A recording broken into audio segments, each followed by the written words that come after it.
Normally, we like to have fun with Manscaped ads, but this one's a little more serious because it really genuinely affects a lot of men.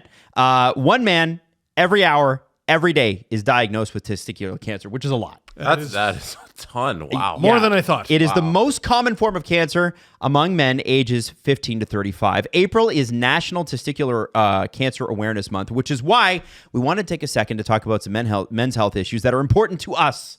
With men's health and hygiene in mind, Manscaped has partnered with the Testicular Cancer Society, which is an amazing registered nonprofit. Manscaped is putting action behind those words and donating $50,000 to the Testicular Cancer Society to help save lives and promote routine self-checks. That's awesome. Something we talk about actually a few times a year on this show. I think it's important. Yes, we do. Manscaped just dropped a special edition bundle that helps support this amazing cause. It's called the TCS Ball Hero Bundle. It includes the Lawnmower 5.0 Ultra TCS Special Edition and the Special Edition TCS Boxers 2.0, which are very comfortable on said balls. Okay? Yes. So, join over 12 million men worldwide who trust Manscaped and use the promo code DANGLE for 20% off and free shipping at manscaped.com. Again, it's manscaped.com, 20% off, free shipping with that promo code DANGLE. Let's start the show.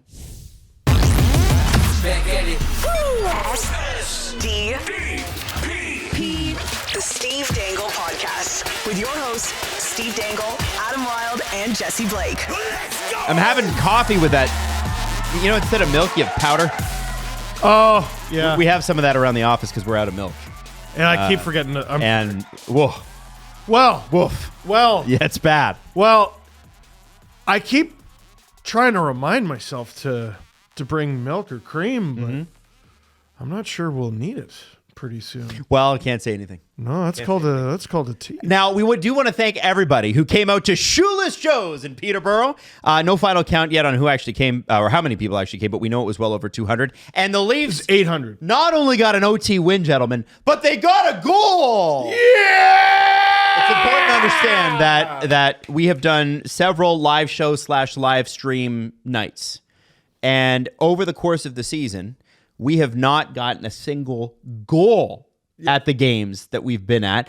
We did get goals in London, but we didn't get the live stream up. And we did get goals during Four Nation, but again, that's not Leafs, right? Just off the top of my head, live events against Canadian teams, the Leafs opponent had made around 100 consecutive saves. Yes. Yeah. 47 from Montembeault. I don't remember how many from whoever was in net for the Sens that night. And then Jakub Dobiš almost did it again. Yeah, it was crazy. It was so crazy. Oh my gosh. It was so nice to get down there. It was our first show in Peterborough ever. Again, so super weird that we've taken that long, but thank you to everybody that came from not only Peterborough, but the surrounding areas. Everybody just getting their power back on after that crazy ice storm. Yep. And I wanted to know, gentlemen, what you wanted to start with today. It's sort of a choose your own adventure, okay? Because we can start with the Leafs winning back-to-back games this weekend. We can start with, some other stuff, I guess. The Calvin DeHaan drama, the Paul Cotter incident. Is Calgary actually still in it, or are we just fooling ourselves into thinking there's a playoff race? Or do we talk about Rory McIlroy finally winning the Masters and how it's probably about the Leafs? I think the Leafs play in 2 games. We give the people what they want. We give the people what they want right away? Yeah. I think we give Jesse what he wants because Jesse has a problem. What's Jesse's problem? What's his What problem? is Jesse's What's problem? your problem, Jesse? And why is it with me? Steve wants to talk about Steve, is what happened. No. Jesse has a problem. I said Steve came in and I said he was cheating with his playoff beard because he started it like 2 weeks ago. Yes. And I was like, the idea of playoff beards in my history of knowing playoff beards is you shave it like a day or two before the playoffs, Yes. and then you grow it through when your team is eliminated. And then, but you started like weeks ahead of time, and then you're just going to keep what you've been growing and then say, this is my playoff beard. Right. But that's not how it's supposed to work. So Jesse is walking through the rules for men. I am a little boy, Yeah. and I can't grow a good beard.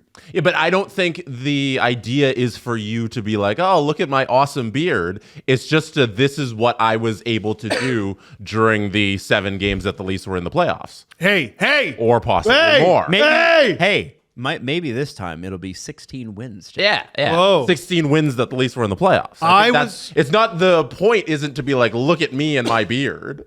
This is what I got. This is what I'm working with. I was always under the impression that it's so that when you wake up in the morning, you look in the mirror, the beard is a reminder of what time it is, which is time for the playoffs. Yeah. And I don't, when the playoffs begin, don't want to be greeted by a little 37-year-old boy. I don't want to see a little 37-year-old. I have to be That's honest. not up to you. Jesse, Steve and I, weirdly enough, separately had the same conversation as you guys did on Saturday night. And I said, "Are you growing a beard?" And he was like, "Yeah, I'm growing it for the playoffs." And I was like, "You can't do that."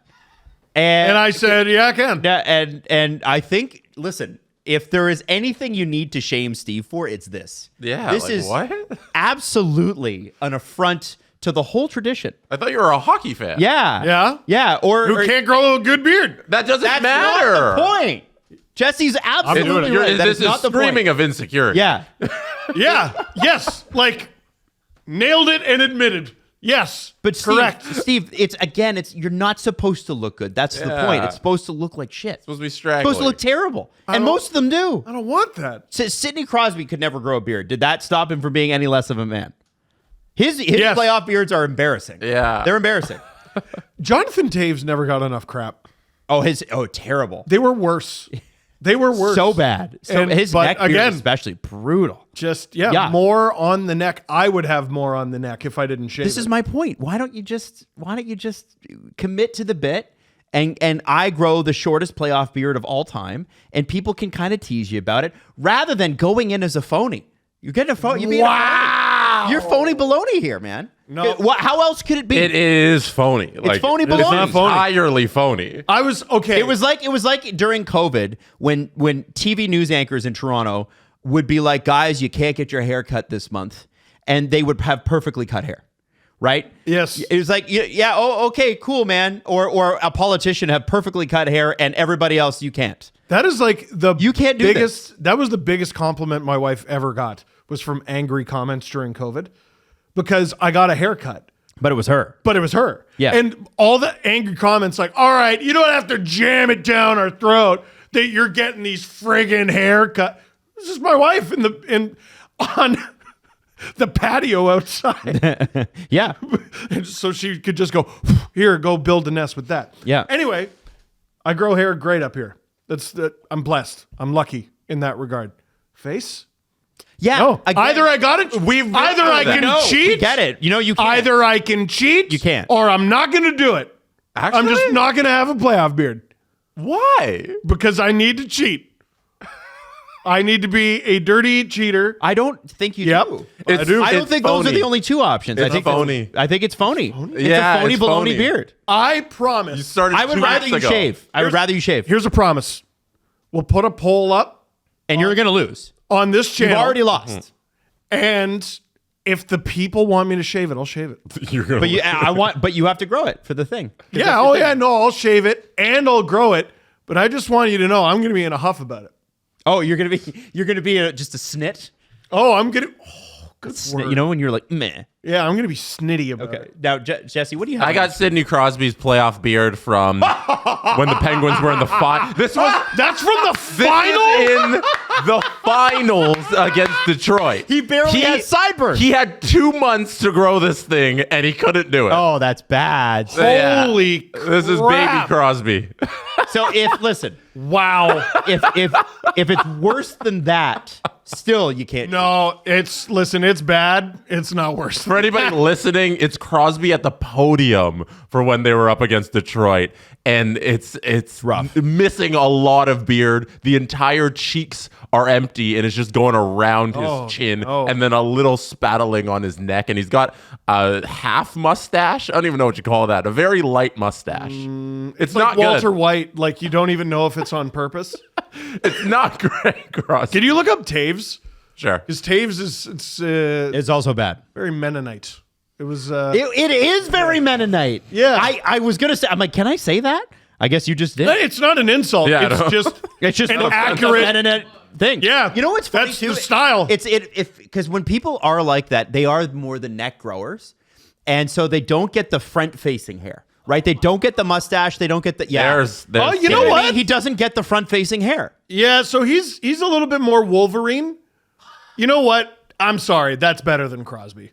It's It's not signisignificantly better I than don't Crosby. know. That's a favorable angle too. When you Just ever depends what you're whenever you I don't saw know him if this shot is better. upwards, yeah, Jesse's right. Whenever you saw him shot upwards, or he was shot at a with the camera at the face-off dot, it looked terrible. He looks like his hat is very secure with that chin strap. Yeah, Yeah, it looks like he's wearing a football helmet. Oh dear. Like this is worse than Crosby in my opinion. yeah. There's so much hair just on the side. He looks like he's in a Limp Bizkit cover band. Like that's what he looks like. It's brutal. That's awful. And he couldn't even grow like the mustache with it. No, His entire face is empty. no front hair. So All neck. It's all cheek neck. thing. Yeah, it's crazy. It's wild. All cheek jaw. it looks like he has a thick beard, but someone painted a cleanly shaven face on. Actually, you know what I have? Like, I have a challenge okay. for members of the Discord, because we have a Discord page. You should join it. And others. Can you submit to us the worst playoff beards in history, and we'll go through them? In history. I'm trying to think. Like I can't. I will tell you that I can only remember Crosby and Taves being bad. But if you have one that you remember, especially if it's Stanley Cup final, because they get to the final, that you get it in its full view, right? How bad it is. I want to say Stanislav Chistov. I know that's a throwback. Jeez, From is the it ever? 03 Cup final. It ain't easy being cheesy. I used to love him as a kid. You remember Chistov? Of course I do.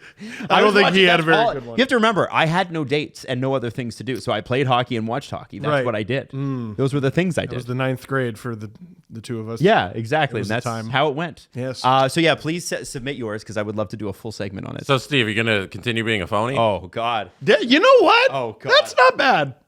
I got Taze back up. Steve, are you gonna be a phony? Only if the people demand it. Because I'm a man of the people. Okay, so what are you knocking? I'd like to ask you, have you let God into your heart? That's how he looks right now. Oh, no. No. No. Hey, that's, Maddie. that's not have you heard the good word. Yeah, have you? That's would you like to try our butter tarts? That's just I want to know if we can go 3 for 3 here. Maddie, it's what Steve is proposing for his playoff beard. Is it a phony baloney beard? Oh yeah, 100%. See, you got to listen to your friends here. 100%. We're here to help save you Steve, from yourself. if you take pride in being a little boy, then just take like full pride in that. Oh, what I I mean? don't. I'm deeply ashamed. But you know who you are, I do know who I am. so just embrace it. Shave your beard and do it like the rest of us. Not me. I mean, I'm a girl, but Did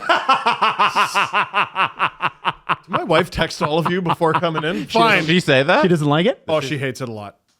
Yeah, but now it's gonna get worse. Yeah. So at least you're going on a big deep This run. is gonna be worse. What do Yeah. you mean? You shaving it and then having your little boy beard is worse for her.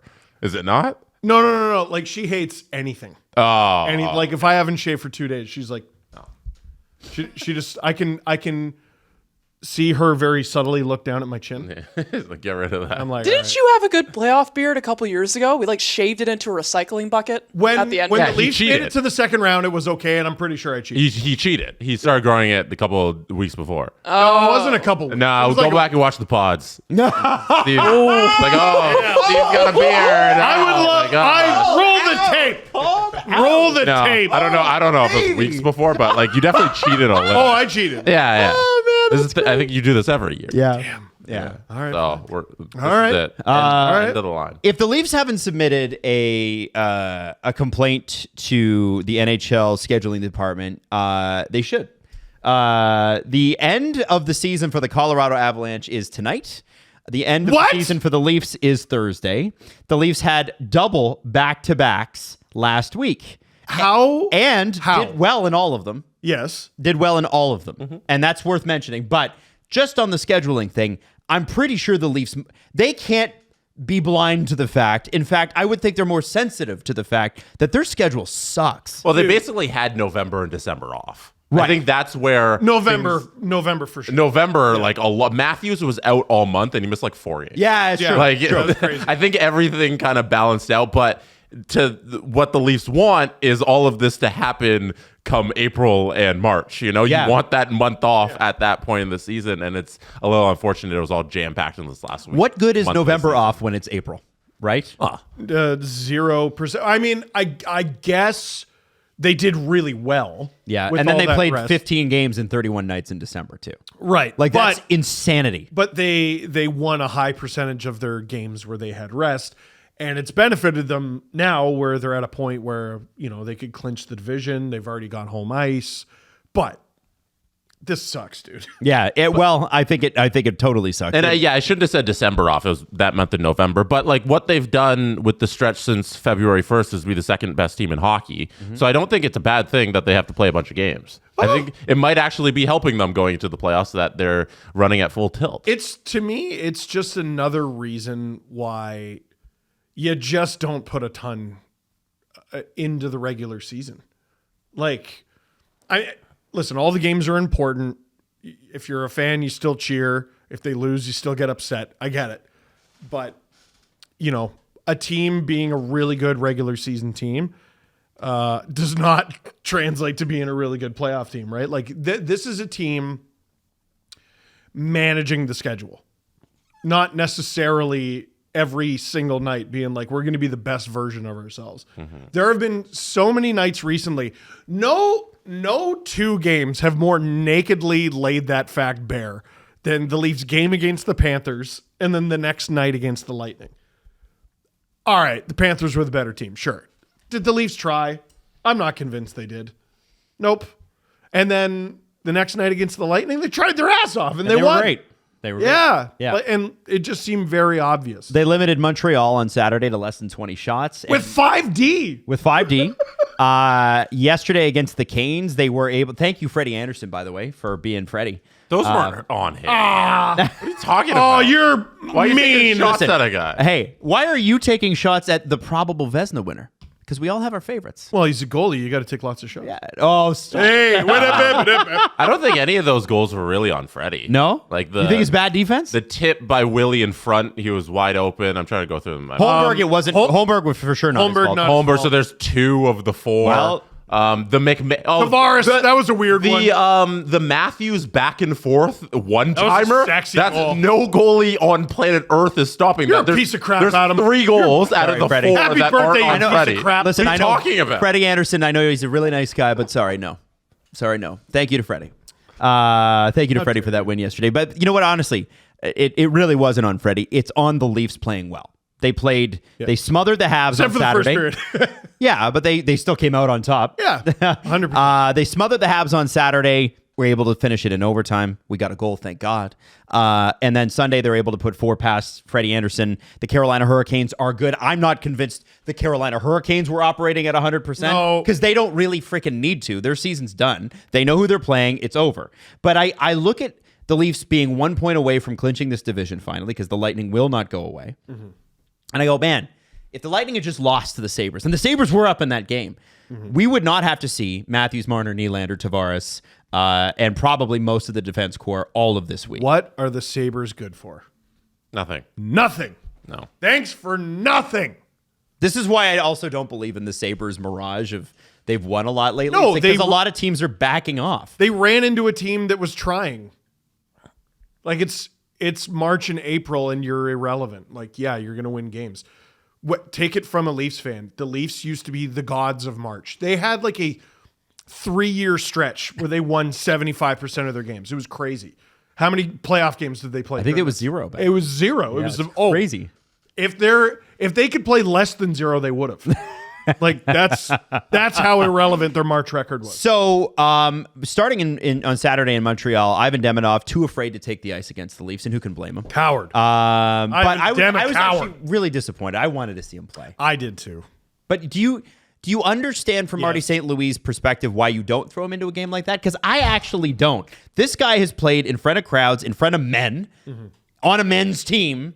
I don't think this is a huge adjustment. Maybe stylistically it will be. Maybe ice size wise. Maybe Montreal's got a system that there's no way that Ivan Demidov could figure it out in 24 hours. I felt like they missed an opportunity for a good vibe there. He needed a day. I think so. He lands in Toronto on Friday, and then they play Friday in Ottawa, and he's still in Toronto on that whole night. He meets the team Saturday. Like, he needed a day to skate and get his legs because he just flew a plane many hours over to a new country. Like, give him a weekend and let him start on Monday. It made sense. My guess is that wasn't a hockey decision. It was a sports science decision, which, like, having flown planes transatlantic, I get it. Yeah, you coming from Russia like 24 hours ago, maybe skate a little in the morning and rest on Saturday, Sunday, and play Monday. Sorry, go ahead. Well, one time flying across the Atlantic, I got sent to bed like a child. I was mid-conversation with my wife's grandfather, and he could just tell there was nothing behind my eyes. And he goes, "You should go to bed." Yeah. And I went, "Okay." We had just taken the red eye. Jesse, you got to see Demidov in the skate on Saturday morning. We can play the... everyone stole your footage. No, the Montreal Canadian fans, they're going crazy for this footage. And as they should. Can I just say, I love, while Jesse's playing that, I love how excited Canadians fans are. I get like, people are clowning on these guys. I'm like, what are you talking about? This is awesome. The 5th overall pick. And you got a star who could be a star like now. Yeah. Joining the NHL before the playoffs. How can you not get excited about this? Why wouldn't you be floating if you were a Montreal Canadiens fan? Let's have a look at this too. What do we think? Ooh, wow, what a he lacks speed. Look at that lacks foot speed. This footage is just him getting out there where he initially hit the ice for the first time ever in a Canadiens practice uniform. It was pretty cool to see him, and like the amount of Montreal media there just taking photos and video is pretty cool to watch that. And then I'll bring up the one after this one where he's going through the legs on Arbor Jackeye, and the reaction from Canadiens fans was hilarious because they dump it on their own guys because they're smart fans, so they know their own kind. I saw one. It was Arbor Jackeye while defending Demidov, and they played the R. Kelly interview clip where y'all killing me with this shit. How do you want to play that? So he's going through the legs in the middle of the slot, and it'll keep on loop. It was such a nice move, and he tried this, I think it was like 3 times during the optional skate there. So he clearly either likes it or is just fooling around. I wonder if he's going to try it in the game, but he looked like he was having fun. Nothing wrong with his legs. And Habs fans, just because it was on Jackeye doesn't mean that Demidov can't pull this off in a game. Like, I just want to say, if pull it off against an NHL defenseman next time. That's the joke they made about their own. Pull it off against an NHL defenseman who's trying. Like, Jackeye just gently put his hand on him. Yeah, I'm willing to bet in a game situation he would have. Steve, are you literally explaining my? I'm just chirping them. Oh, are you like? But see, this guy's joking. But in all honesty, yeah. So no, it was cool. It was cool to have final shave. You could tell that it was a moment just for him to be on the ice, first time ever in North America, and tonight in Montreal against the Blues is going to be, I think, just crazy. It's going to be Blackhawks. Sorry, it's going to be madness. Yeah, it's going to be fun. Yeah. Fitting that his first time on ice in North America is in Toronto, where he will sign. Yeah, where he ultimately want to play because this is. Why wouldn't he? Yeah. Oh, yeah. So anyway, the Montreal game, obviously for the Leafs, it's sort of like just get in, get a win, don't get hurt, right? You got 5 defensemen. You got a guys playing weird shifts, whatever. Dakota Mermis was called up on an emergency basis against Carolina. Didn't look out of place to me. No, that was a good signing. It's just sometimes run through his season. Okay, so last season at age 30, Dakota Mermis played his first season of more than 10 games. Mm-hmm. He's had several cups of coffee in the NHL post-COVID, but he played, I think it was 47 games with the Minnesota Wild last year. A lot of his stats kind of lined up the way Benoit's did the year before. Mm-hmm. Like, all right, on average, he hit pretty well. I feel like he blocked pretty well. I want to say he was a decent part of their penalty kill. Like, Benoit led the Ducks in all those categories, and he was playing out of his depth. He was playing with John Klingberg on a bad team. People forget because they've been pretty good this year, especially when healthy, but the Wild were bad last year. Yes. So it provided opportunity for Mermis. He's signed allergies kick my ass today. I apologize. He signed, and during the preseason, I don't remember if it was in a game or not. I would imagine so. He broke his jaw, which is just such a brutal, not fun, terrible recovery. It's one of those things. Like I've heard wrestlers, like you can tag a guy, you can hit him by accident, you can kick him by accident, you can hurt them in all kinds of ways. Don't fuck with the way I eat. Right? Yes. Yeah. And so he broke his jaw, and that's a long recovery. Goes on LTIR, goes through the full rehab process with the Leafs. The Leafs work with him. The Leafs pay for it and everything. Then when they got to take him off LTIR, they got to waive him to send him down. Utah claims him. You sons of guns. Utah claims him. He plays one game with them. I think he's -2. Yep. Because he probably shouldn't be playing in the NHL. He just got back. He just got back. Like no conditioning stint, no nothing. Never played with their affiliate. Utah gets healthy again. And they go, all right, you can have him back. They throw him on waivers. Leafs reclaim him. Plays 32 games with the Marlies and finally gets his opportunity with the Leafs. Plays over 15 minutes and 22 shifts and didn't look at a place. Good for him. Right. And it got me thinking, guys. Like, I know we were kind of complaining about the schedule, as we should. But the Leafs are playing the last 2 games against the Sabres and Red Wings. Yes. 2 teams with legitimately nothing to play for. And they might just want to play spoiler to the Leafs first overall. Yeah, maybe. Yeah. Like that's you got to find motivation somewhere, Of right? course. And you're playing for next year's job. You want to win. Absolutely. You always want to win. You want to go out on a good note. Yeah. It kind of for me feels like, why would you play against the Sabres? And this is not to disrespect the Sabres. They haven't had a good year, but this is not like a, hey, screw you guys. Why would you rush a Jake McCabe back? Why would you rush an Oliver Ekman-Larsson back? You wouldn't.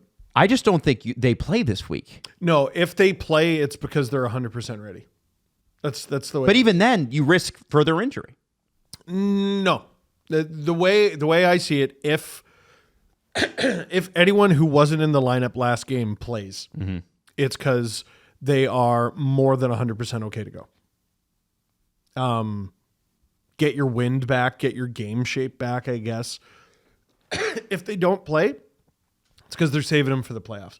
I'd be surprised if anyone missed a game. Really? I don't think McCabe's missing a game. Oh, in the playoffs. Yeah. Oh, okay. I thought you meant. Oh, no. Yeah. I'd be regular season. I don't think McCabe's missing a regular season game. I don't think OEL's missing a game. Who's missing up front? Is anyone missing up front? Patches. Yep.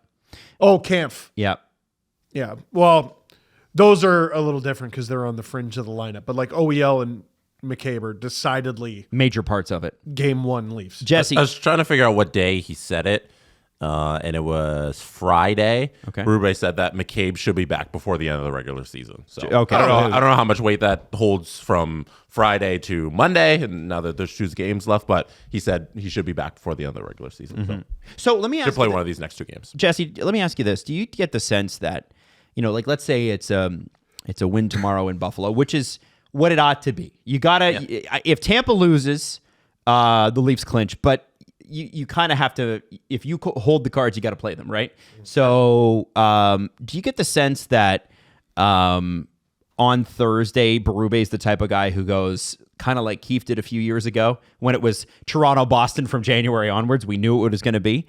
Do you get the sense that Berube's the kind of guy who does believe in this stuff? Because there are those old school guys who are like, no, you should play every game and blah, blah, blah. Do you think those guys will all sit? Matthews, Marner, Nylander, all, No, yeah, I think he sits everybody. Like, I think you find a way to ice as little of the roster as you can, unless like a Logan Shaw, Alex Steves first line. Right? No, I don't know. Logan Shaw, I don't even think is on an NHL team. Yeah, I don't think that's possible. Damn. But as much as they Steve's can, like, those guys will sit out. You don't play Matthews unless they're going for something. Like Willie, I could see. Let's say Willie gets 3 goals tonight and he wants 2 more. Just go. Sorry, Tuesday he gets 3 goals or something. Marner's at 99. Marner's at 99. I don't know how Marner feels about the 99. That's a conflicted thing. He's He's the best 100 point player that's never scored 100 points. Yeah. He's he feels so dialed this year.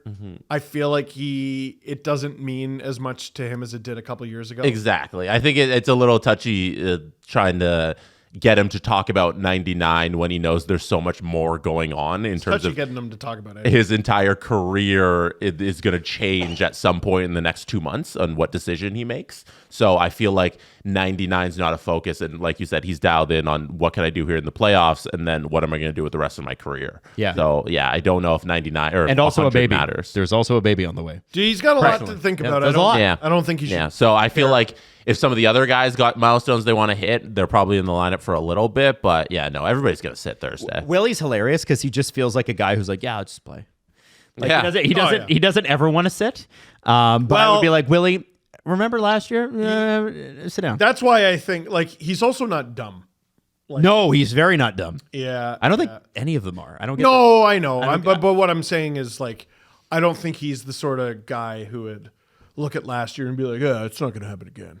Right, but last year it wasn't an on-ice issue that Migraines. caused him to miss games. It was Yeah, the migraines. Well, yeah, but he got the migraines in theory because of a hit he took. Or at least it was heavily implied. I don't know if they ever actually Yeah, we don't know that. Yeah. But like from the documentary, they're like, here's a hit. And you're like, ooh, yeah, I can see how that would have hurt. Right. Yeah. Anyway, I honestly don't think last year has an effect on how he'll take the next 2 games. do you start Joseph Woll in both of these games? No. Why not? If one Do you start Dennis Hildeby in both of these games? No. I think Stoller starts tomorrow, and then they play Sunday. I'm guessing that he'll start that as game 1. So you don't want him to sit a whole 8 days. We think Sunday. That's. I don't think it'd be great if you have the goalie, your starting goaltender, sitting 8 days. Yeah. Okay. No. That's very cold. Stoller's wool makes sense. Yeah. Yeah, Stoller's wool makes sense. Not like I don't think they need to overcomplicate any of it. What if they clinch it? Why start either of them?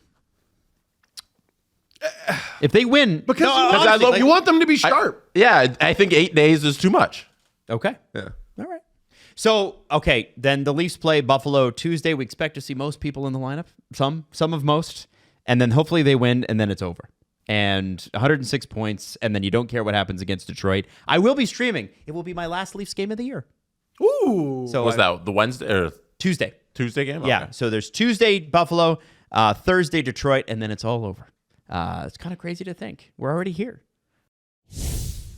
Do you guys remember when you used to pull out a pack of hockey cards and you'd open them up and you'd be like, oh, these players. And now you look at them, they're like, oh, these players are all running teams or they're Yes. all getting old. Yes.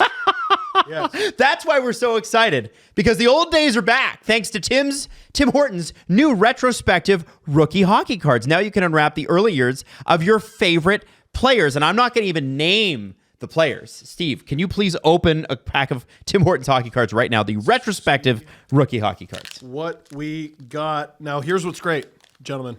There's 3 cards Okay. in each pack. I'm going to not look at them. Jesse, there's one. Thank you. Adam, there's another. Who do we get? Jesse, would you like to start? I got René Desbiens. That's cool. From the Victoire. Oh, that's cool. That's sick. Excellent one.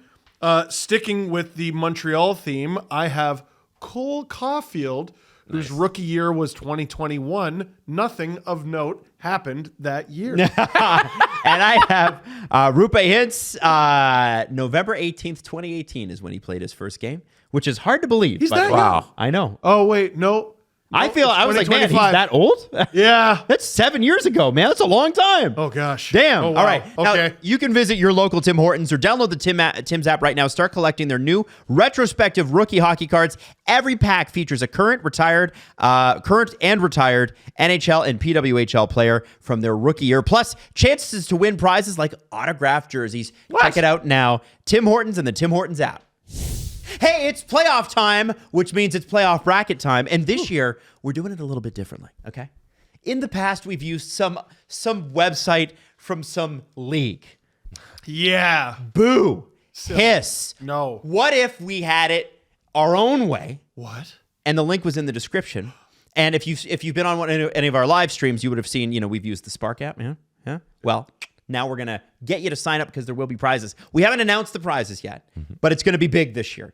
And it's going to be the first time that SDPN has its own bracket. Right, guys? Whoa! Yeah. And the bracket's going to open officially when games close on Thursday and the season ends. And then you're going to have like 48 hours to 78 hours-ish to get your bracket in. And you're going to be able to follow along with all of the SDPN brackets. So the way they've set it up is you're going to have like a little SDPN sidebar where you can see the 3 of our brackets as well as CJ and Julian. We're going to make Drew make one. So it'll be a lot of fun. If your entire life's goal is to dunk on Drew, this is an opportunity. I actually ran into a Colorado Avalanche fan at our event on Saturday night. And I said, "Oh, Drew would be so happy you were here." He'd be like, "I hate that guy."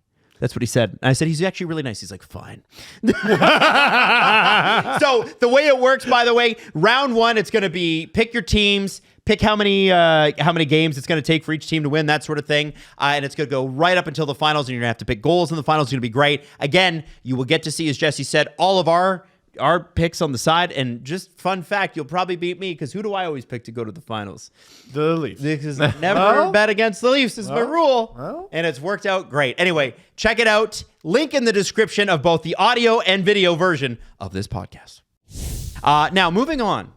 A team that has been in the headlines for all the wrong reasons all year long are the New York Rangers. Man. Now, Bad to worse. This starts from a tweet from the New York Post's Molly Walker. And she said, Calvin DeHaan walked past us as he was about to get on the ice and commented on how it's all finally over. He said something to the effect of, "How about the way I've been treated here? It's effed." Well, I can say it. It's fucked, is what he said. We asked if he wanted to talk, and he said yes, that would be, quote, that he would be, quote, very transparent. After coming off the ice and having a conversation with New York Rangers PR, DeHaan decided he wanted to wait until the end of the season so he could get more information. Yeah, that's right. Molly says, "I confirmed it was his decision," and he said yes, but it was clear the Blue Shirts did not want him to talk. Now, Calvin DeHaan then tweeted about it. Because, listen, that's a big freaking story. No matter what market you're in, that's big. Well, a guy who's been in the league for a long time, too. 679 games. I know. Where does the time go? I covered him with the Gens. Where does the time go? Calvin DeHaan said this on Twitter after the game. He said, going to get ahead of this now, I was hoping that I would be able to express in a scrum setting versus a quote that was going to go on to the ice and having it on the internet 30 seconds later. I said what I said because I am frustrated, and any competitor who says they would be happy in this position would be lying to you. After playing 3 games for the team and going 2-0-1, I thought maybe I would have the opportunity to jump into the lineup and help win more games. Did I help those games in those games that I played? Maybe, maybe not. But we still won and collected some crucial points to climb in the standings.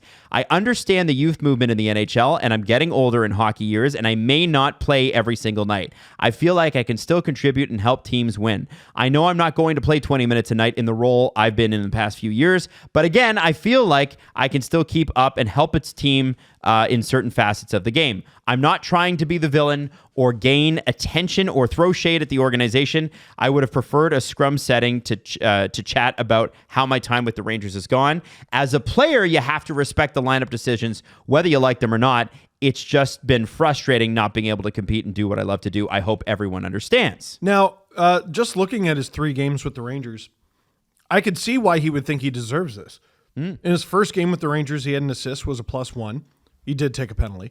The next game, he's a +2, and he's a +1 again. So he's a plus in every game he's played with the Rangers, which is not something a lot of Rangers can boast about. 16 minutes, 26 seconds, 16 minutes, 52 seconds, and 14-14, which isn't that much. But I could see why he thinks he's done pretty well. Yes. But, Now, I mean, well enough to play more than 3 games. His last game was March 5th. now, he came over from the Avalanche in that trade with Ryan Lindgren, right? Yes. And I think it's brought up some things that, coupled with Gabriel Perreault sitting, Jimmy Vesey sitting, I don't understand that a at all. few players have been a little bit pissed about how the Rangers have sort of deployed them this year. And this goes way back because the reality of it is that people even dug up stuff on Vitaly Kravtsov and Chris Drury and things that happened. And remember, Kravtsov was a 9th overall pick in 2018. Yes, he was. According to multiple league sources, the friction between Kravtsov and Drury dates back to October 2019. Kravtsov didn't make the Rangers out of camp as a 19-year-old and didn't enjoy his first day at AHL Hartford, he exercised the out clause in his contract to return to the KHL, where he'd played the 2 prior seasons. Sources say that when Kravtsov went to retrieve his gear and say goodbye to the Wolfpack, Drury told Kravtsov that he'd quit on the team. Kravtsov would ultimately return to the organization and to Hartford less than 2 months later after a mediocre KHL stint. He joined the Rangers in the bubble for the team's brief 2020 appearance. And again, multiple sources said there was an incident between Kravtsov and Drury in which the young forward was dressed down by the then assistant GM for not working hard enough. That happened on the ice in full view of teammates, and Kravtsov right now has played the last time he played in the NHL, he played 16 games for the Vancouver Canucks in 22-23. He did have another opportunity with the Canucks, like you just mentioned, and it didn't go great, but I'm just looking at his KHL numbers. Are they good? This guy's kicking ass over there, dude. 27 goals, which is leads his team. 31 assists, 58 points, which is second on his team in 66 games. That is, and 4 penalty minutes? How do you even pull that off? No, that's, I wonder, who knows? Maybe he could come back to North America. Capo Caco in the past has noted the Rangers' tendency to pick a young player out of the lineup. That happened earlier this year before he was traded. Zach Jones said he felt like he was rotting away because he was constantly taken out of the lineup. Jimmy Vesey said he felt like he was dying due to being taken out of the lineup consistently. Now, I will say this. Jimmy Vesey saying that, I don't blame him. If you're a competitor and you think you can help the team and you're not playing, you're probably going to feel like you're dying. 29 points in 48 games for Capo Caco since going to Seattle. Not a world beater, but that's a valuable player. So let me ask you this. We talked about this last week. Is Peter Laviolette done? It feels like he is. Jesse, when you see this and you see the Rangers and how they've rearranged things, because obviously they wanted to get younger and then they got a little older and then they moved something. Is this ultimately a team that gets back to close to President's Trophy form next year and this season was just an outlier? Or is this team fundamentally broken as long as Laviolette's coach? Yeah, I don't think Laviolette's long for New York. I think this tenure that he's had as head coach of the Rangers is kind of a speed run of how his career has gone, because this time I think it'll only last 2 seasons, but he usually has a great peak at the beginning of his tenure with whatever team, and then very soon after that peak, he misses the playoffs and he gets fired. It happened in Nashville, I think his longest tenure, where they went to the Stanley Cup final. Great. Couple of years later, I think he lasted like 3 seasons after that, gets fired. He won the Stanley Cup with Carolina, did not last long after winning that Stanley Cup in Carolina. He won it, missed playoffs the next season, the year after, and then was eventually fired. His tenure in Philly, it started with the Stanley Cup finals, and then after that, losing conference semifinals, misses the playoffs, and then he's gone. As soon as there is trouble, he is gone. Yeah. He never stays through the trouble. You know those long tenured coaches? Yes. Like if Paul Maurice and the Florida Panthers this season missed the playoffs, they're not talking about firing Paul Maurice because you trust him. He's going to be there a long time. The same way in Winnipeg, where he's there through the whole tenure. You can trust certain coaches to run with you through the good times and the bad. And Pierre Laviolette has never been a bad times coach. He's a good times coach. Damn. And this right now is a bad time for the New York Rangers. We talked early on in this season about how it was you're going this way or going that way season. You got to pick a lane because of all the contracts that were expiring, how long you've had this core, and all the money that's going to come up available and all the contracts you got to sign. They've picked a couple different lanes here with the guys they've kept and the guys they've brought in, like JT Miller and the other guys they've moved out on the defense and the back end. So they've picked a lane here with the core who's going to get another head coach. I don't love that. Like Zibanejad and them, they're getting their 3rd or 4th head coach, depending on how long they've been here. I wouldn't be so sure. Yeah. What do you mean? Well, because I think they might just blow that roster to smithereens. Right. Well, yeah, if the guys who stick around who've been here for that long, like they're going to get another head coach, which isn't great. But it seems like because it's bad times and Laviolette can't coach through them, that it's time to let him go. If you've been a Ranger since 2018, so a Chris Kreider, Mika Zibanejad, I believe, those guys. Yep. Alan Vigneault, David Quinn, Gerard Gallant, Peter Laviolette. Yeah. At a certain... Now... They've won 2 President's Trophy. Well, one in 2015, one in 2024. Can you say all those names again? Alan Vigneault, David Quinn, Gerard Gallant, Peter Laviolette. Alan Vigneault lasted about 5 years. So, Well, none of the other three are head coaches in the NHL right now. Yeah. yeah. But you got to look at it. So are we questioning the people who are hiring these head coaches? Are we questioning the players who are going to get their fifth head coach? The Trocheks, the Panarins, the Kreiders. You're getting 5 head coaches, and you haven't won a championship for us. You've gone deep in the playoffs. You won the President's Trophy, but like championships is what it's about. Yeah. Whose problem is this? I think there's room. There's room for everybody. I mean, Laviolette. I mean, he's treated this stretch like John Tortorella in Philly. He just didn't have the quote. Yeah. And also a major public blow up with a player, or wasn't public. He's quit. Got out there. Yes. Yeah. He's done. But like the players have been done at different times this season. When I look at the Rangers, so I'm trying to go, what team that got out of it could the Rangers look to try to emulate? And the first team that comes to mind is the Winnipeg Jets of 2 or 3 years ago. They were miserable. They were sad sack. Remember Mark Scheifele's end of season press conference? Oh, I don't even know if I'm going to be here. dude, I like his can't eyebrows believe were- he's still there. Yeah, his eyebrows were at the top of his forehead. He was so mad. Cannot believe he's still there. And they just won the President's Trophy. They locked it up, Yeah. right? They needed the reset of the offseason. Maybe that helps the Rangers. Here's where that is not an apples to apples comparison. The Rangers are, I think, older, or at least the major components of the roster are older than the Jets were. The Jets did make, like they got rid of Blake Wheeler. Ironically, he went to the Rangers. So there was that. Also, the Rangers don't operate like the Jets at all.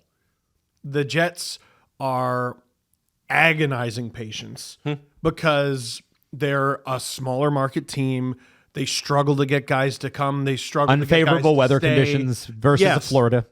Well, and then there's New York, which isn't exactly known for its beaches, but It's New York. it's New York, and they'll spend the money, and their owner's nuts, and will, there's no, the patience that exists in Winnipeg does not exist in New York, right? So it'd be great if they operated the way the Jets did a couple of years ago. It's just not going to happen, I don't think. Okay.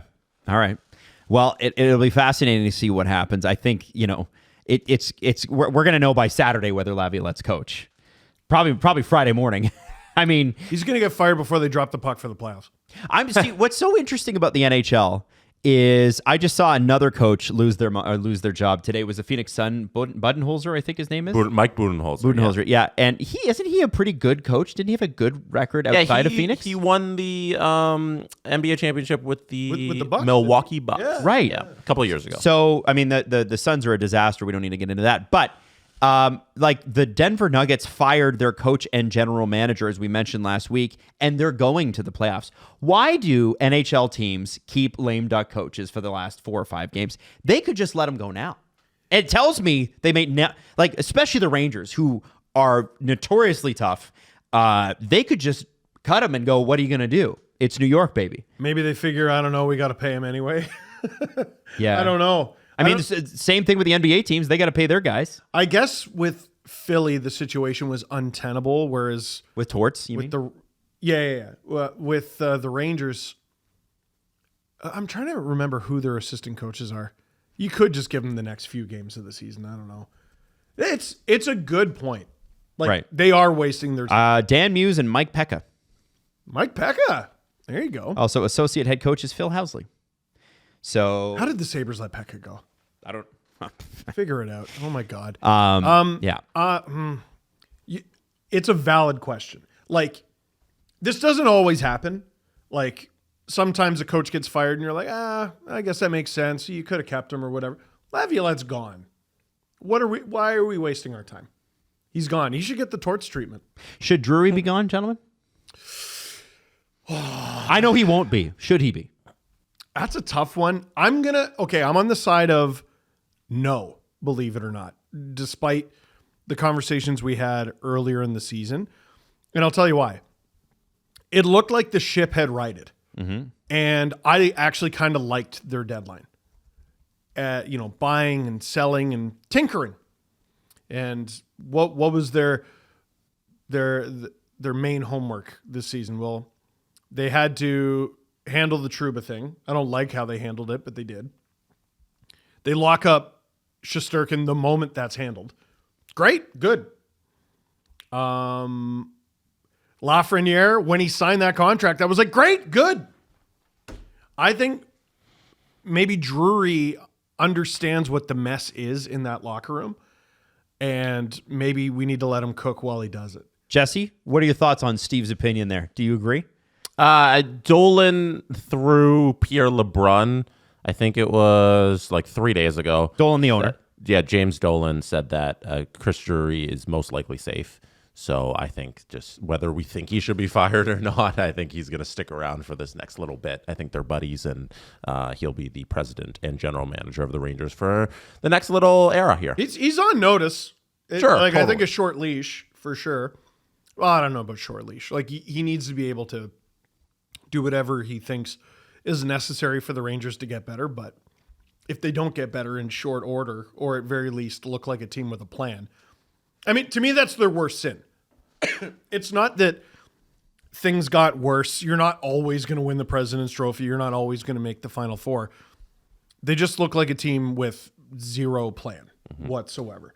If you're going to miss the playoffs, if you're going to be bad, you want it to at least make sense, right? No one is going to get on Columbus's case For missing the playoffs. Yeah. if they miss the playoffs on like the last day of the season. Yep. I don't think anyone like a month ago would have got on Montreal's case for the season they've had. Like, that's a position you don't want to be in. You don't want to just miss the playoffs, right? But if you do, you want it to make sense. Columbus, it makes sense. Montreal, it makes sense. We look at Detroit and we're like, it's starting to make less sense.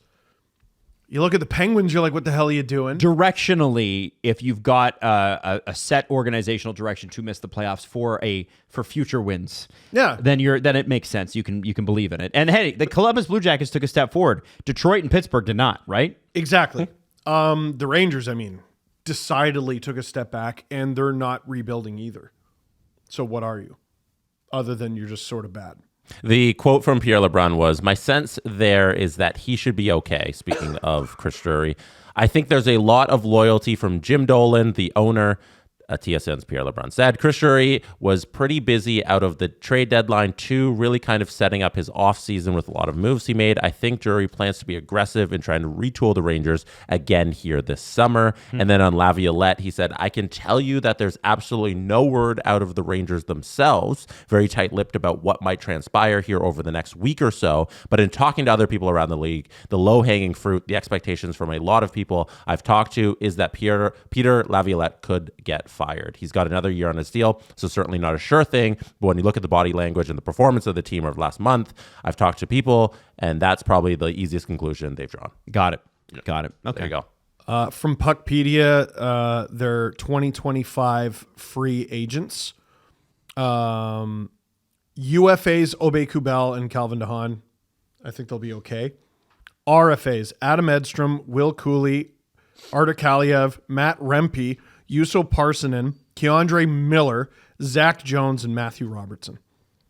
It's a busy summer, man. Yeah, absolutely. I think Keandre before everybody. Figure that out. And He's an RFA, so yeah, no rush. But I mean, sorry, figure that out in terms of your RFA thing.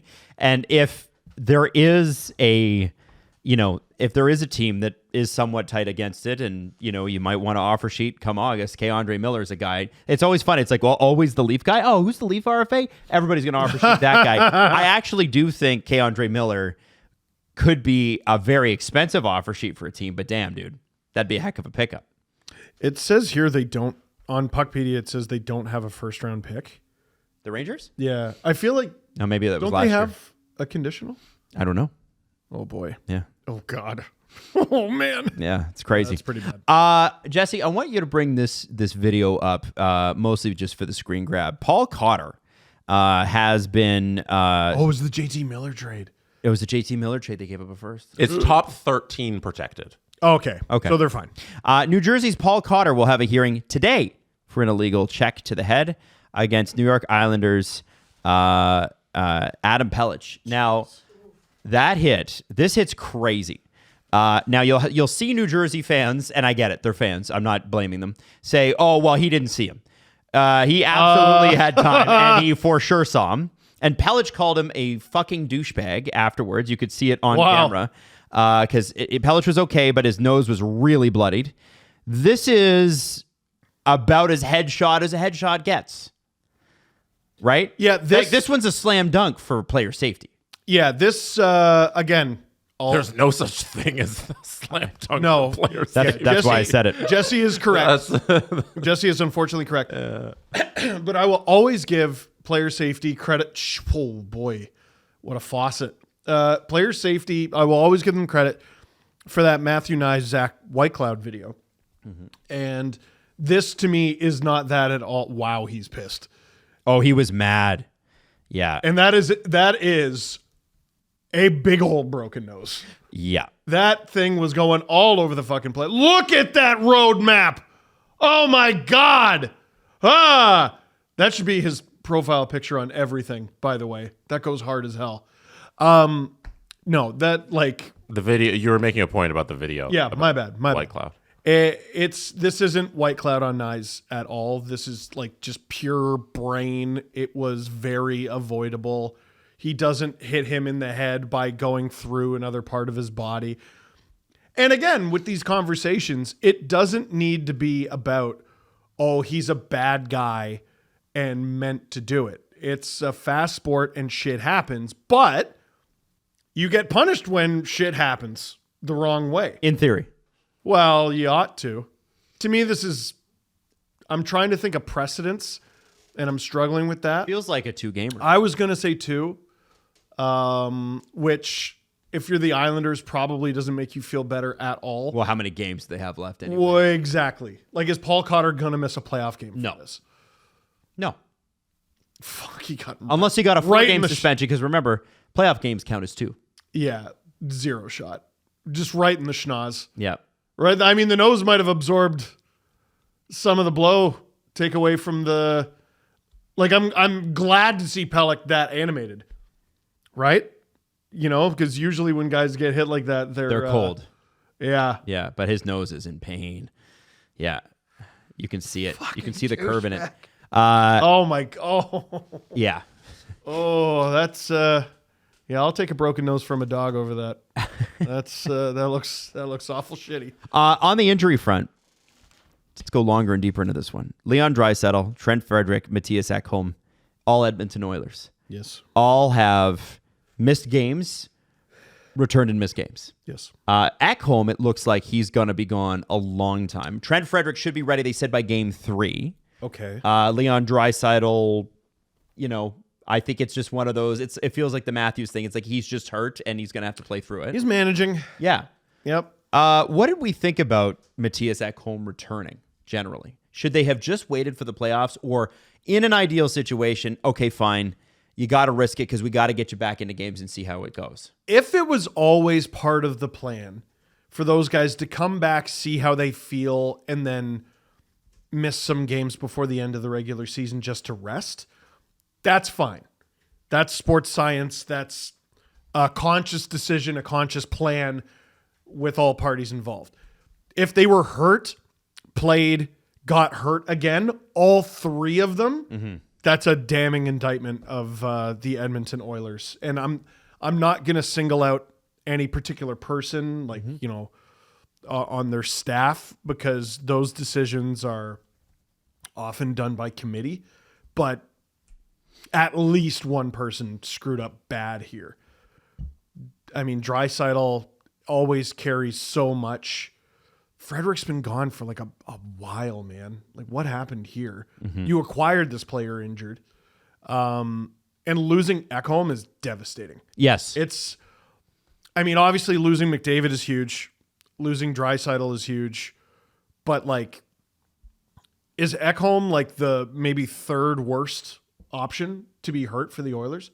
He's up there. Yeah, it's not great. It's I mean, horrible. You look at the defense now that the Oilers have, guys, and this is what kind of blew my mind. You have, you know, from their cup winning run, Desharnais is gone. Cece's gone. Broberg's gone. Ekholm will not play. Yep. That's 4 of 7, 4 of 8. And that's a significant shift. Jesse just brought it up. Was it a non-contact injury? I don't know. Oh, we can't tell. Oh boy, that's nothing but So bad. your first line on defense is Nurse Bouchard. Okay. Well, they've played together before, yeah. Yep. Then you got Kulak Stetcher, and then it's looking like Cam Dineen and Ty Emberson. I like Ty Emberson. Stetcher's had a decent season. He was a deadline pickup last year. Oh boy. I mean, it's just Ekholm really ties the room together. Did you say Wallman in there? Is he out too? Wallman is out too. Yes. Oh my God. I only mentioned the guys that were on the team last year. Right. Yeah. Oh my God. Yeah. Oh boy. It feels so stupid to pick the Kings because they've literally lost 3 straight years to the same team, same core and everything. Things aren't in favor of the Oilers right now. Right. Jesse, what do you think the Oilers do? Well, They you play hockey. Yeah. No. you lean This guy on an idiot. you lean on McDavid and Draisaitl. You hope that Stuart Skinner looks like playoff Stuart Skinner. Or if it has to be Picard, like you ride him. But that's the thing you're gonna have to go with here is you're gonna have to rely on your offense, which isn't the best strategy for the playoffs. But they have enough pieces up front that they can probably get by with the defense that they have. We'll see. McDavid looks good. Yeah. And Stuart Skinner, it looks like he may start tonight. So Okay. so that'll be good. We'll see where he's at. Another guy who's been injured recently too. Yes, exactly. Okay. I mean, you know, getting hot at the right time or the wrong time. Like sometimes you just get injured at the wrong time. Yes, and that does happen to at least a good team every year. It's a question of how they get over it, how they respond. Yeah. When we talk about like the playoffs, the other big injured team I can think of is New Jersey, losing Jack Hughes a month and a half ago. Florida? Does Florida fit in there? I think, but everybody's coming back from Florida. Ekblad was like talking about how healthy and great he felt. Yeah, but we have, well, he's not injured. It's Cap. Yeah. Yeah, but Matthew Tkachuk, we have no idea how Matthew Tkachuk is going to look. He might look like he's fired out of a cannon. He might look like a shell of himself. We have no idea. We'll find out. We will. Hopefully that's Tampa's problem. Now, what do you know about the code, Jesse and Steve? The code. It's not written down. I know that. But what do you know about it? It bends like Adam Pelech's nose. It's you can do whatever you want with it. Yes. And last week we had Rod Brindamore saying that everybody made way too much of the Jalen Chatfield stuff. Happens all the time. You guys must not watch this sport. Mm-hmm. Okay, Rod.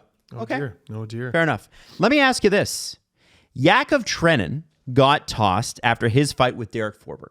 Mm-hmm. Now, what's interesting about this fight is that Forbort punches when Trenin is on his knees, and then Trenin throws when Forbort is on his back. And he clocked him. Trenin was the one pulled from the game. He was the one banished. Is that a part of the code? Guys on his knees, it's okay to punch. Guys on his back, no longer punching. And B, do you see? Look, that Forbort throws punches there, right? Trenin is on his knees looking down. Refs do not jump in. Fight continues, and then Forbort falls, and then Trenin now punches. What do we think here, guys? I mean, it's a dirty piece of shit move from Trenin. I guess the question is it punishable? Like, this is the weird thing, like with Chatfield. I'm like, well, yeah, they're in a fight. You know what I mean? Trenin's like, yeah, I'm in a fight. Like, in UFC, and I know this isn't UFC, it's the ref's job to break up the fight, and I'm going to fight until someone pulls me off this person. Jorge Masvidal, it was super necessary, right? I'm not going to yell and pound the table like I did with the Chatfield shit, but as long as there's fighting in the NHL, shit like this is going to happen. And like, the code is also a fairy tale. Like, it's a total myth. And the example of this I always bring up I don't remember exactly which night it was because Wendell Clark has had a ceremony for his jersey being honored. Remember, they honored 17, but they didn't retire it. And then he also got his number retired. They showed him in a fight. He's got his opponent in full guard. He has mounted him. Or sorry, full mount. I said full guard. Idiot. Full mount. His knees are on either side of his stomach. He's got one hand on the guy's like collar, and the other hand is stuffing him like a donut. He is just filling the guy. And you hear the crowd go, oh, and you see Wendell. He looks embarrassed. It's one of those things. It was the style at the time. All this stuff about the code exists until it doesn't, and always has. So if I'm the Minnesota Wild, if I'm Yakov Trenin's teammate, I'm like, yeah, I probably shouldn't have done it, but he's my guy, so fuck you. Right. Like, here's what it comes down to, and this is where hockey gets in trouble. I don't know if George Parros can punish this. Derek Forbort has a broken orbital bone, by the way. That's a long recovery because of this. I don't know if George Parros can punish this because it's not in the rule book necessarily. It's a code thing. So by the code, someone on the Canucks has to kick Trenin's ass next year. That's the problem. And now the Canucks, their list is getting longer, isn't it? Their list. Who else is on it? Well, Sherwood talked about we don't play them again. Oh man, who was the player? There was someone did something to the Canucks, and Sherwood was like, "Well, we don't play them again, but we'll have to get them next year." I think it was whoever hit Hedl. Mm-hmm. Was it Philip Hedl? Oh yeah. Damn, I can't remember. Forget who it is. Yep. Yeah, I remember the hit. Specifically said, and I was like, "Wow, we learned nothing from like Bertuzzi Moore," where the Canucks were like, "We're gonna get him," and then they got him, and then they got him again and broke his neck. Yeah. Jesse, when you look at that, do you just see a fight, or do you see something where it's like, because again, Trenin was hit while he was on his knees, so then Forbort falls and Trenin doesn't stop. What do you think? No, that was a dirty play. You can't do that. You're talking about Steve. He can't be punished for that. He was punished for it, in the game. Well, he got an unsportsmanlike. He was kicked out, and I think that's what he should have got because. You can't do that when the ref is stepping in and the guy's back is on the ice. You can't throw a punch right at his face. It's a hunk of shit move. It's a terrible move. Yeah.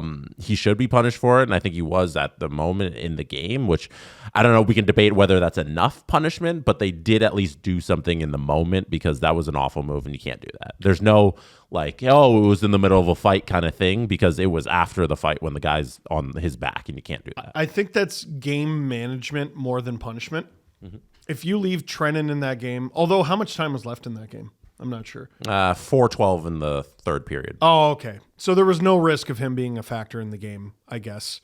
Well, so then it's even less. 4:12 into the third period. Oh. So 16, whatever, 15, whatever. If you leave Trenin in that game, you risk it becoming a fucking carnival. Mm-hmm. So I think kicking him out was a favor to everyone, more so than a So that's the refs controlling the game after that. Well, it's the right call, though. Yeah. That's 100% the right. You can't. I wasn't criticizing it. Oh yeah, no, you can't leave that player in the game after that because it's going to be mayhem. Okay. All right. Just wanted to check.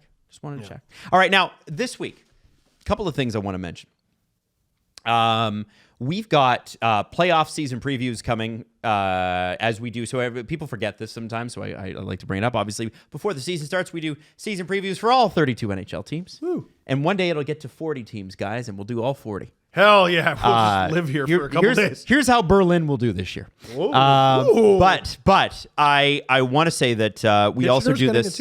We also do this pre every round. Mm-hmm. So we will be releasing those videos later on in the week, so be on the lookout for those. Also, CJ and Julian have their Mondays and Thursdays. Alan's got an episode coming out midweek, I think, as well. So there's lots of stuff coming. And then be on the lookout for us because I believe there's announcements coming from our end as well. People were asking, especially at the Peterborough show, hey, you guys doing anything for the playoffs? You haven't said anything. That's right, on purpose, but there will be some stuff and some things. So let's do the press conference with that. April is Testicular Cancer Awareness Month, And Movember, the leading charity dedicated to changing the face of men's health, is encouraging men across the country to, quote, know thy nuts. Know them. Check them. Know them. And here's the thing. You're looking for changes or inconsistencies, and basically you got to go to a doctor. And men are notoriously stubborn with that. 1 in 4 Canadian young men shared they've never even checked their nuts. Not once. Come on now. That's what I thought too. Again, we mentioned this earlier in the show, but testicular cancer is the most common form of cancer in young men aged 15 to 40. 70% of Canadian young men say they would make a doctor's appointment if they notice something abnormal. But that means 24% wouldn't, and then there's like a 5%. Which is way too high. That's kind of crazy. Yeah. Huh? Yeah, so we want you to know thy nuts this year. Check it out. Now, here's what you need to do. You need to steam them. Go into a steamy shower. Ooh. Okay. Then you need to roll with your finger and thumb. Ooh. Okay. And then you need to repeat. That's what Movember tells you to do. Okay? Awesome. Check that out and check out Movember's Testicular Cancer Awareness Month. Know thy nuts. Check it out right now at Movember.ca. Check yourself out. True. The Presser. SDP. The Steve Dangle Press Conference. What's wrong? I just keep mugging to the camera going, I don't know. Something might be coming. I don't know. This was from Richard. Steve, because you're... What's up, Dick? Because you're on a fan of both sides. Ooh. If you were going to be in Vegas this weekend, are you going to WrestleMania or Game 1 of the Vegas series? You only get one. Ooh. Wow. It'll be Vegas, Minnesota, or St. Louis. Or Calgary, Man. who we did not talk about. Oh. What are you picking? Good question. And you only get one night of WrestleMania because it's one night of the Damn. That affects my answer. In reality, you can do both. I assume they will not schedule the game during WrestleMania. So, Yeah, that's my hope. But in this fake scenario, you only get one. I'm going to say night 2 of WrestleMania Wow. because I would love to be able to say I've been to WrestleMania. Adam, you've been to WrestleMania. I have been to WrestleMania. I saw The Rock and Hulk Hogan. Oh, come It on. was a classic. WrestleMania 18? Like, there- that was a good one, too. And there was a match after it, and nobody cared. It was Jericho and Undertaker, and no one gave a shit.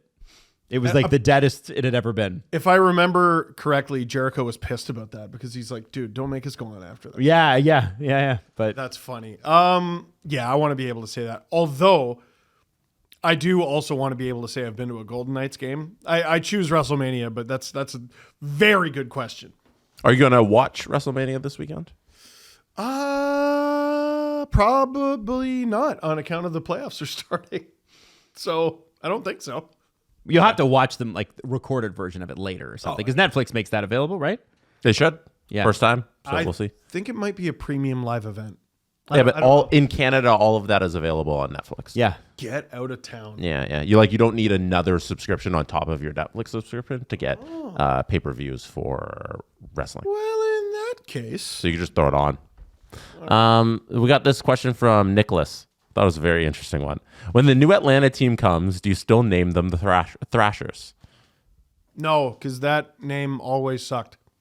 No, you're not going back Thrashers? Boo. And that'd be like, do you want to go back to the Atlanta Flames? Flames, 1970s? yeah. No, well, there's a Flames right now. Also, I guess Winnipeg owns the Thrashers. Yeah, but Arizona let the Jets call themselves the Jets. That's correct. Yeah. I also would say that so messy. I don't think the Jets would stand in the way of the Thrashers being called the Thrashers, but I think the difference between the Jets coming back and the Thrashers coming back is that people actually liked and watched the Jets and were sad to see them go. There were a bunch of hardcore fans in Atlanta who were sad to see the Thrashers go, but let's be honest, the team, the arena, the ownership, everything sucked. Everything sucked. They won 0 playoff games. They made it to the playoffs once. They got swept. It's a bad memory. As the favorite, by the way. And it's funny because that market now, people are like, what do you mean you're going back to Atlanta? Don't you guys remember last time? It's different now.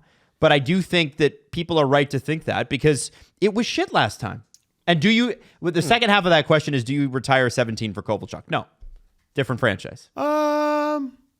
You know my stance on that shit. I think they should. You think he belongs to the city of Atlanta? Yeah. I get that, but like, how many fans will appreciate it? I think you got to retire Pav Electricity too. Oh, Pav Electric? have Noted Alan Walsh client? Have Alan Walsh in the building and everything. Yeah, I like How many hockey fans who are hockey fans right now never saw the Thrashers play a game? When did they leave? 2011? I'm bringing it up Yes. right now. Probably a lot. Yeah, Probably a lot. 2011 was last season, or the first season, I guess, of the Jets. Because I can remember my first year in Calgary was the first year the Jets existed. And there was a lot of Winnipeggers there, and they were all wearing brand new Jets jerseys. Who scored the first goal for the new Jets? I don't know, man. He's a former Leaf. Yeah, Ponikarovsky, Antropov.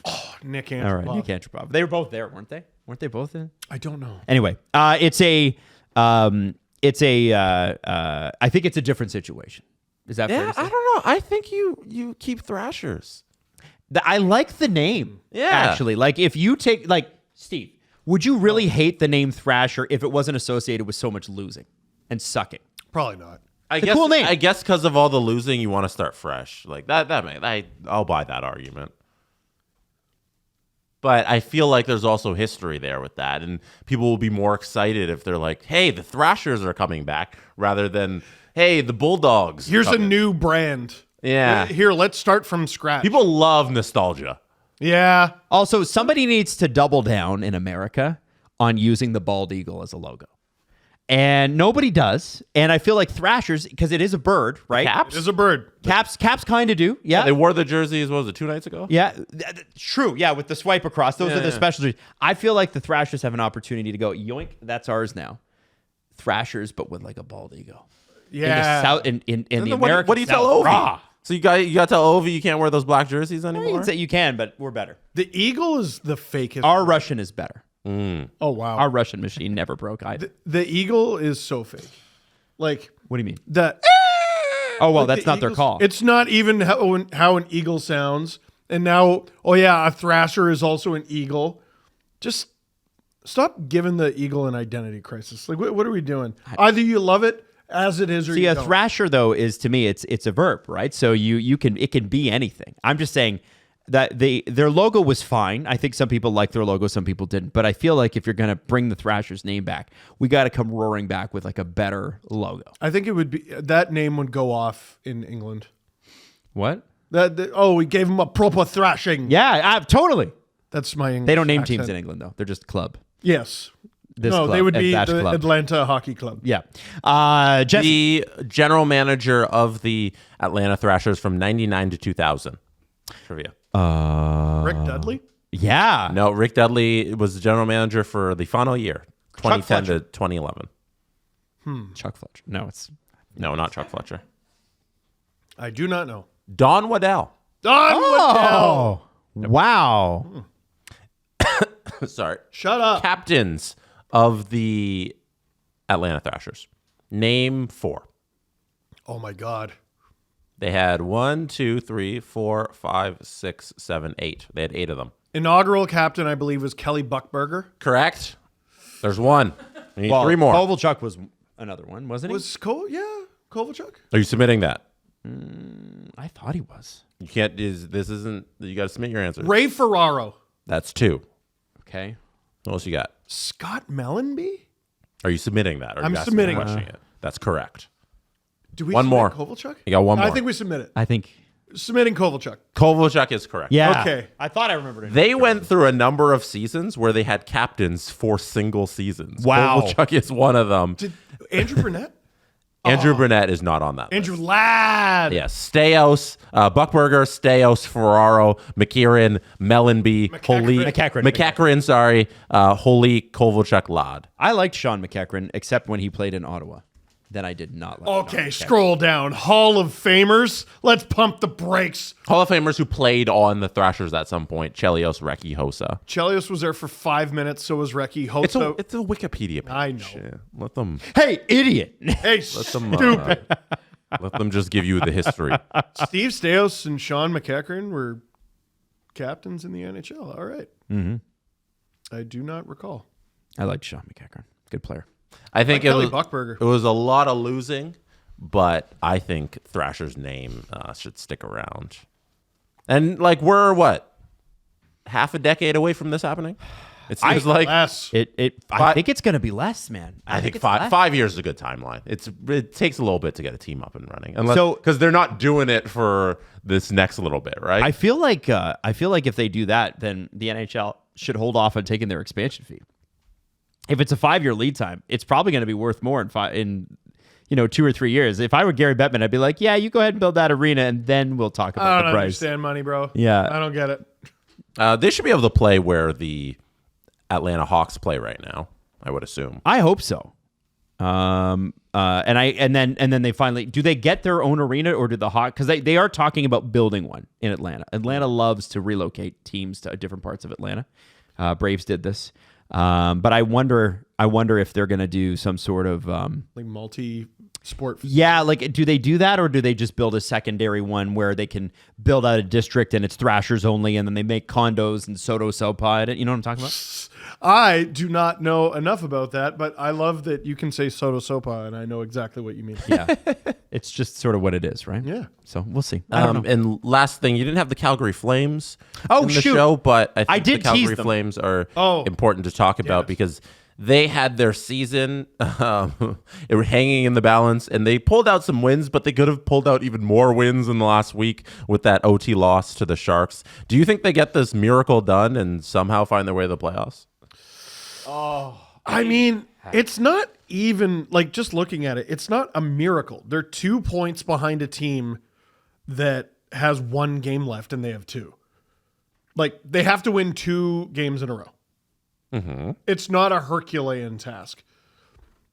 It's crazy that they would be passing the Wild. I think that's the crazy part. No, Considering- it's the Blues. Oh, it's the Blues. Or, wait a second. Oh, no, it is the Blues. You're right. No, well, if they win both games and the Wild and the Blues lose their last game, they could Pass them potentially both. pass both. There's a world where the Flames get the top wild card in the West. That's nuts. Can you Very unlikely. imagine you're the St. Louis Blues, you win 12 games in a row, and you still don't make it? That's nuts. Well, that's how far back they were, right? Yeah. Also, I think it's a miracle if you look at the context of the last couple of months of the Calgary Flames. Completely agree with Yes. you, Jesse. Like, I think it is a miracle. Yeah. I'm not questioning the premise. I think you're absolutely right. And I look at it and I think, okay, if Calgary gets in, to me, of those 3 teams, they're the team least likely to do any damage. And I'm going to regret that soundbite. I'm going to regret it. I think the St. Louis Blues are for real. Yes. I think the Minnesota Wild are for real and just got injured. Yes. I think the Calgary Flames are a team that refuses to bottom out, and they're going to build a team around their next superstar, which is Dustin Wolf. Yep. And they're not going to be a team that's, does what Anaheim or San Jose or any of those guys have done. I think that the playoffs have more to offer for the St. Louis Blues and the Minnesota Wild.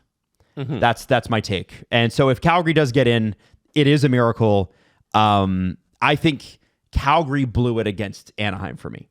Yeah. They should not have lost that game. And for me, that was like a real you just don't have it yet. Yeah, one more point on the standings is huge right now if Calgary had that and they didn't lose an OT to Anaheim last week. And Minnesota owns the tiebreak against Calgary. Calgary can't catch them in RW. So Minnesota just needs 1 point to clinch a playoff spot, and they're in, and then St. Louis can just win a game here. But Calgary does not control their own fate. Right. If St. Louis wins, they're in. If Minnesota gets 1 point, they're in.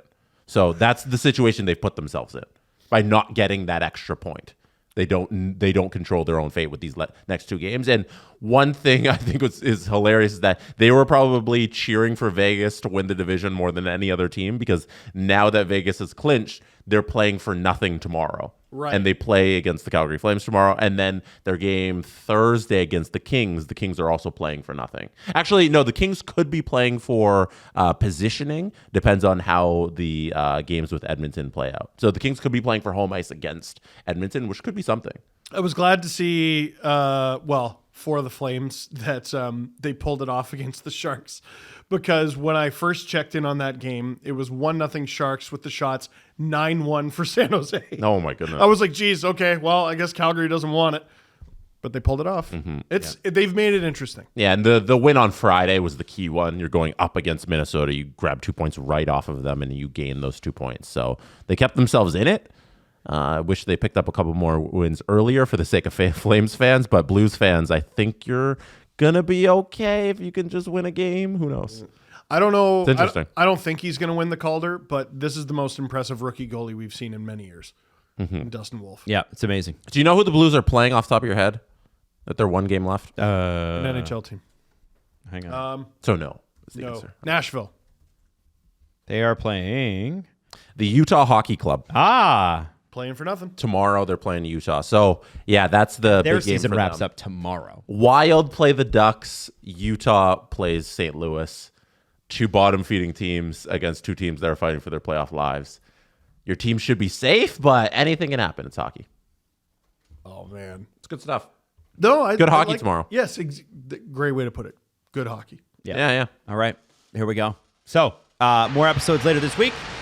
Wednesday, specifically, STP will be back. Oh, and we have an announcement. Do we? Not yet. Is it that the Leafs are going to play this weekend? This coming weekend, and half the NHL will not? That wasn't it, but it's good that people know. It's true. Oh, the playoff. Yeah. The Steve Dangle Podcast. Follow the guys on Twitter at Steve_Dangle, at Adam WYLDE, and at Jesse Blake. Connection complete.